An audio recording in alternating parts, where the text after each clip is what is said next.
Buenas noches a todos nuestros amigos de la Feria del Libro de Guadalajara. Estamos aquí en el Festival de las Letras Europeas, acompañados con el escritor portugués Luis Carmelo. Luis, es un placer tenerte con nosotros. Es un placer también estar aquí contigo, Jacqueline. Bueno, Luis es un escritor, como ya dijimos, portugués, nacido en Évora. Es doctor en semiótica por la Universidad de Utrecht en Holanda y autor de una vasta obra que incluye 10 novelas, diversos ensayos y una decena de libros de poesía. Su obra narrativa ha sido editada en Portugal, Brasil, España y Holanda. También tenemos entre sus actividades recientes una antología de poesía que publica Textofilia Ediciones aquí en México y que en parte es la razón por la cual estamos teniendo esta maravillosa conversación. Luis, tenemos algunas dudas para comenzar con esta charla. Dime, en Europa, ¿cómo es tu visión sobre la identidad viviendo en una región considerada multicultural? Bueno, el pensamiento científico ha acostumbrado a las sociedades occidentales a considerar lo que no es como un error. En cambio, un pensamiento nómada tiende a incluir el error dentro de la fórmula y navegar con él hasta que descubre salidas.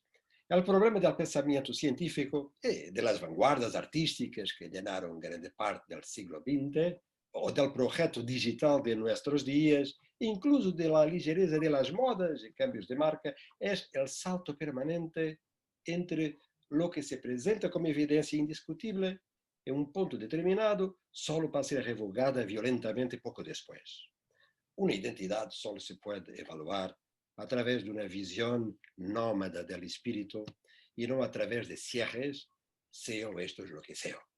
Una identidad es siempre la culminación de muchas mezclas y varias paradojas, y no una línea recta o el zigzag que se limita a crear fronteras ficticias o trazar pasajes predeterminados. El caso portugués es interesante, dado que la geografía del país se ubica en la última Finisterra de la Eurasia. Allí se han asentado y mezclado los más diversos pueblos desde la prehistoria. Allí se mezclaron profundamente. Esta metáfora de la Finisterra portuguesa es también la conmovedora historia y el diagnóstico del mundo actual. Entonces, ¿tú sí consideras que dentro de este nomadismo se inserta tu visión de la cultura multicultural de Europa? Sí, sí, ciertamente. Yo creo que la literatura non vive de una estricta noción de territorialidad geográfica. La literatura crea sus propios espacios a través de las construcciones del lenguaje y todo el asombro que proviene de la literatura se relaciona en primer lugar con los múltiples impulsos y respiraciones del lenguaje mismo. En cualquier caso, es obvio que en las obras literarias se reflejan la luz y los datos que evocan las realidades donde está o fue escrito. A esto se llama imaginario, ¿no?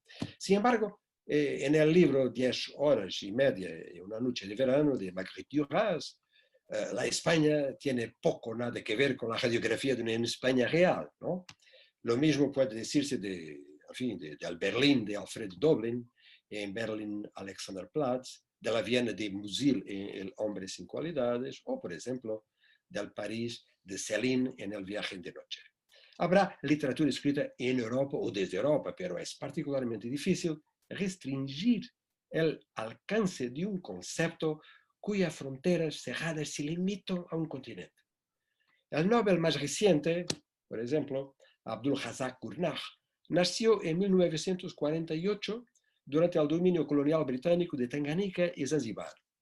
En 1968 se trasladó a Inglaterra, donde estudió y sigue viviendo.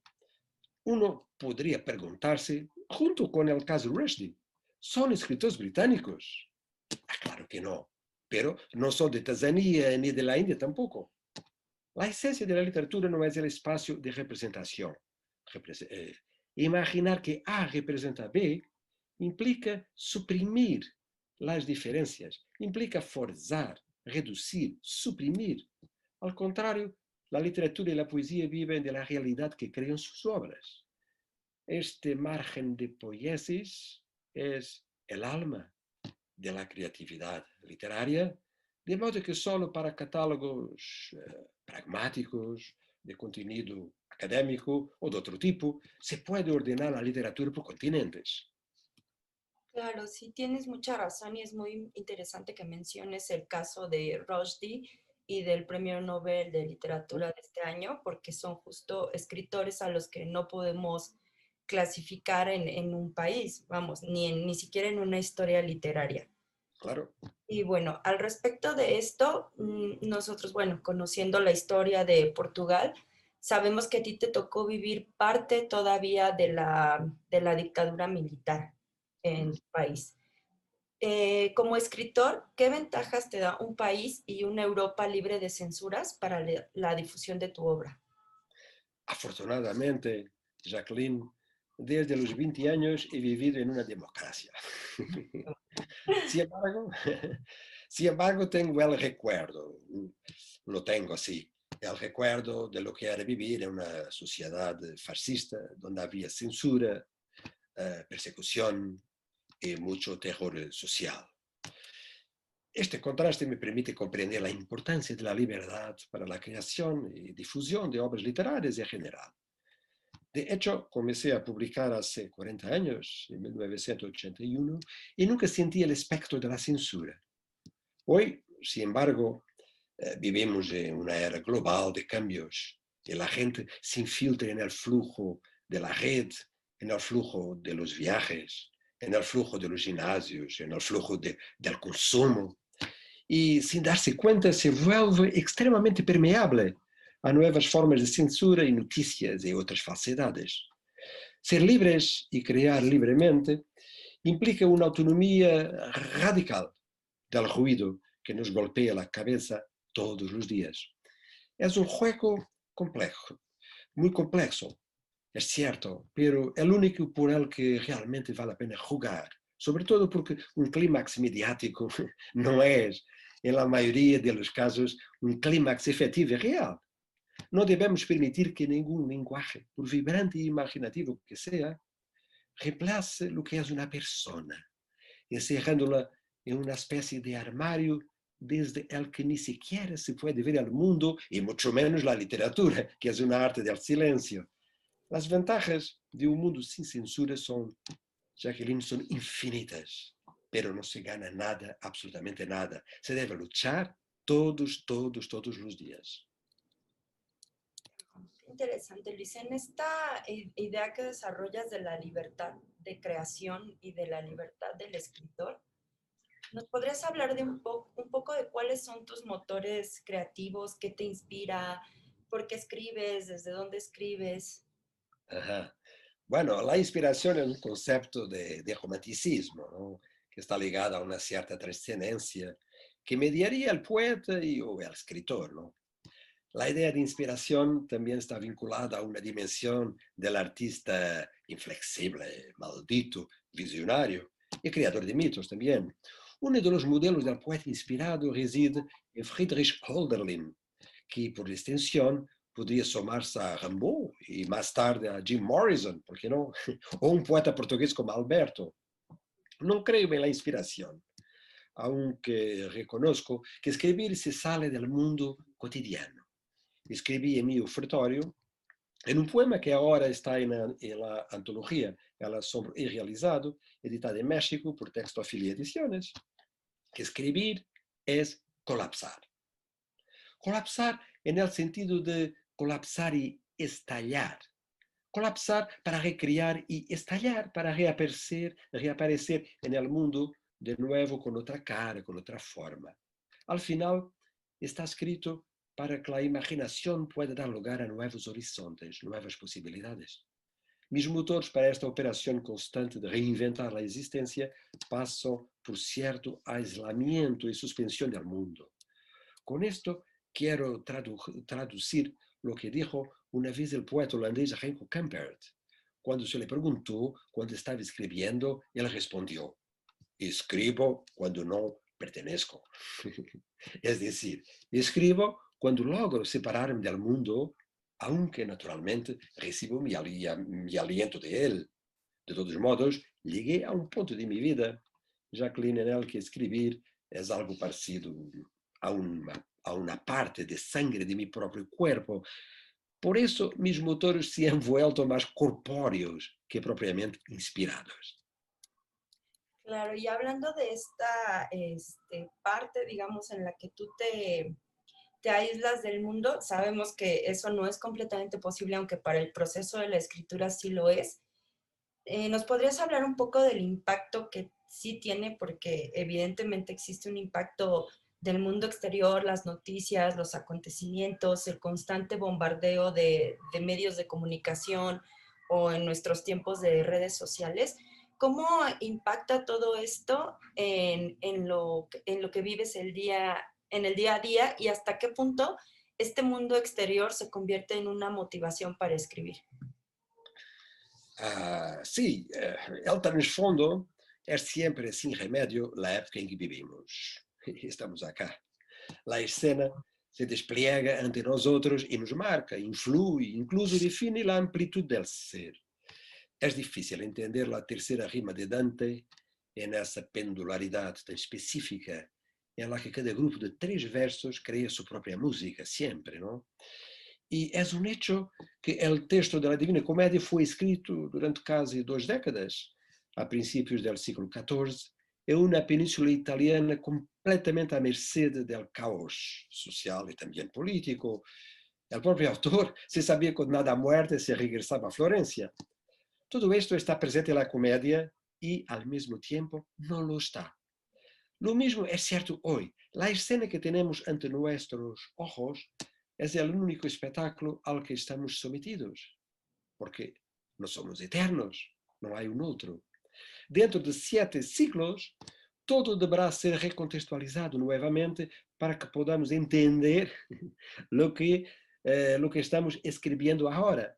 De ahí que coincido plenamente en que los hechos vividos hoy son fundamentales, aunque la génesis de la literatura no es relatarlos, sino permearlos dentro del orden estético y musical, recordando a Dante, que es, al fin y al cabo, el orden de fondo de toda la escritura literaria. Me encanta que hayas puesto el ejemplo de Dante porque viene muy a cuento con la siguiente pregunta, ¿no? O sea, como dices, Dante estaba inmerso en una sociedad en guerra y él mismo estaba condenado a muerte y de alguna manera logró escribir la Divina Comedia, que seguimos leyendo, disfrutando, analizando, sorprendiéndonos. Y bueno, en este sentido en el que, digamos, Dante de cierta manera escapó a otro mundo por medio de su literatura, ¿tú crees que la realidad nos salva de la ficción o que es la ficción la que nos salva de la realidad? Nosotros vivimos en un mundo en el que ciertas coordenadas clásicas están ahora en profunda crisis, ¿no? Las diferencias entre lo público y lo privado tienden a desvanecerse, las diferencias entre la verdad y el significado tienden a desvanecerse también. Las diferencias mismo entre auditores y emisores tienden a desvanecerse, así como las diferencias entre realidad y ficción tienden a desvanecerse. Esta eliminación de las diferencias caracteriza al mundo que hoy se conoce como hiperreal. Lo virtual ha dominado, en cierto modo, este proceso que se basa en la obsesión por el algoritmo. Las imágenes que hoy iluminan y dominan la vida son analógicas y no analógicas. Se desprenden de referentes fixos y solo dependen de los lenguajes que las generan, decomponen y programan también. Las imágenes virtuales, como toda la hiperrealidad, no presuponen contexto y, por tanto, un exterior y un interior para definirlas. Esto significa que la noción de realidad y la noción de ficción están cambiando profundamente, Jacqueline. La literatura, como todavía la entendemos hoy, nació en un mundo muy diferente a este. Esto implica que la literatura, no digo el libro, digo la literatura, se está transformando en sí misma en una actividad de nicho, literal y secundaria mismo. Hoy los héroes y referentes son imágenes efímeras y no obras y escritores literarios, algo que me parece saludable, en cierto modo, porque al responder a la pregunta, esta capacidad de resistencia puede ser lo que efectivamente salve mejor la literatura. Y en esta mezcla de la que hemos estado hablando entre hiperrealismo, entre literatura, entre medios, ¿qué opinas tú del peligro, entre comillas, de romper las fronteras literarias? Porque tú eres un escritor que de cierta manera está en todas, ¿no? Escribes ensayo, escribes novelas, escribes poesía y bueno, yo que he tenido la suerte de leer varias de tus novelas, creo que hay mucho de moderno en tu escritura, ya que incluso tus construcciones de personajes y de tramas digamos que están insertos en otra realidad, ¿no? Esta realidad de la que hablas. Entonces, ¿cómo rompes tú estas fronteras y si consideras peligroso que es romper estas fronteras?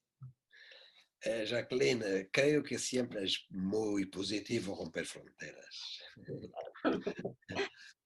No reconozco ningún peligro en esta transhumancia. La misión de las narrativas mitológicas consistió, y quizás sigue siendo, acercar lo desconocido a lo conocido, a pesar de que los límites entre ellos son elásticos y siempre redibujados, y también proporcionar la transgresión de la norma que ellos mismos enunciaron y exponen. A imagen do que foi o trabalho da tragédia e o que é hoje em dia o discurso dos meios de comunicação. Não? A literatura não descende diretamente dos mitos, sino que forma parte de sua genealogia. Portanto, sua missão sigue sendo a de capturar e criar territórios, brindando novas formas de questionar e transitar sem medo na aventura del sentido, claro. Romper fronteiras, incluso en el acto concreto de escribir, es parte de su alma. Por mi parte, prefiero toda la literatura que reúne lo irremediable, como esos electrodos invisibles que unen la materia, creando nuevos e imaginativos arquipélagos. Por mi parte, prefiero toda la literatura sin miedo a ser densa y que se presenta como el pilar de un lenguaje capaz de reparar las pendientes de la finitud. Todo eso implica romper fronteras. Visto desde el lado del lector, esta transhumancia de la literatura se puede ver así. En la imagen de todos los planetas, un texto está siempre traducido, aunque nuestra tentación secreta es leerlo como si estuviera inmóvil. Lo imaginamos a imagen de un carapazón cerrado sobre sí mismo y con un sentido entendido como definitivo y resuelto. Es extraño, pero así fue como grande parte de nuestra cultura se acostumbró a desarrollar sus conocimientos y muchos de sus caminos, hábitos y también normas. Pero la verdad de un texto literario reside en su interminable mutación y, por tanto, en su radical determinación de romper fronteras, precisamente, romper fronteras, sí. Creo que estamos de acuerdo en que romper fronteras es uno de los primeros deberes del quehacer literario. Dime. Ahora quisiera que habláramos un poco sobre esta antología que vamos a presentar durante la feria, muy superficialmente porque no nos da el tiempo, pero me gustaría saber cómo fue que elegiste los poemas que conforman esta antología. Não é tido um critério rígido, não? Eu he lido os vários livros de poesia e fui escolhendo os poemas, mas por uma questão de intuição imediata, não é?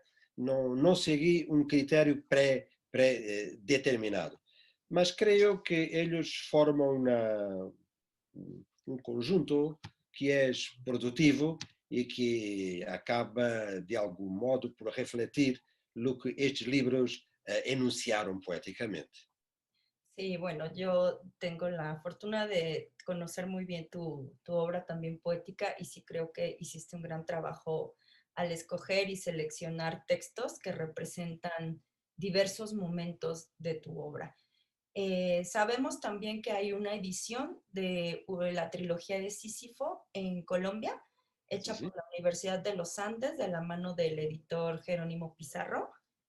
Este, no sé si quieras agregar un poco sobre esa trilogía en específico, que a la cual los lectores de Hispanoamérica también tienen acceso.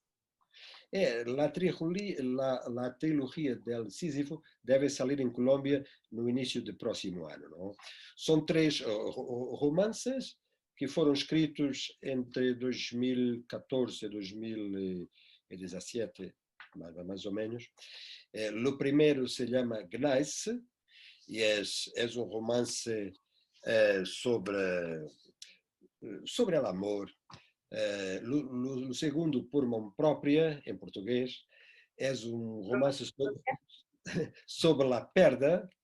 E o terceiro, Sísifo, é um romance sobre a iniciação, não? Lo que hace que sea una trilogía es el hecho de que son mucho fragmentarios, ¿no? Cuando nosotros queremos hacer un acto, lo hacemos, mas al mismo tiempo hay muchos actos que no hacemos, ¿no? Y en este romance, lo que se ha intentado en los tres romances es mostrar lo acto que se hace y todos los otros que se podían haber hecho y que en la realidad nunca se hace, ¿entiendes? Y esta montaje entre lo posible y los reales hace un poco la mística y es la raíz de la escrita fragmentaria de estos tres libros, ¿no? Pues muchísimas gracias, Luis, por tu tiempo y por hablar con nosotros de tu obra, que ya está disponible en español. La antología del asombro irrealizado está editada por Textofilia Ediciones y el próximo año tendremos la trilogía de Sísifo de la Universidad de los Andes. Y esperemos que el próximo año podamos otra vez compartir un poco contigo desde Claro. Portugal o desde México, a donde podamos encontrarnos con estos nuevos tiempos de pandemia. Y bueno, queremos agradecer a la Feria del Libro de Guadalajara, a la Embajada de Portugal en México, a la Unión de Escritores Europeos por hacer posible esta conversación con Luis Carmelo. Y gracias también a ti, Jacqueline, por tu magnífico trabajo de traducción, ¿no? Ha sido un placer inmenso trabajar contigo y espero naturalmente continuar. Claro que vamos a continuar. Pues muchas gracias y buenas noches a todos.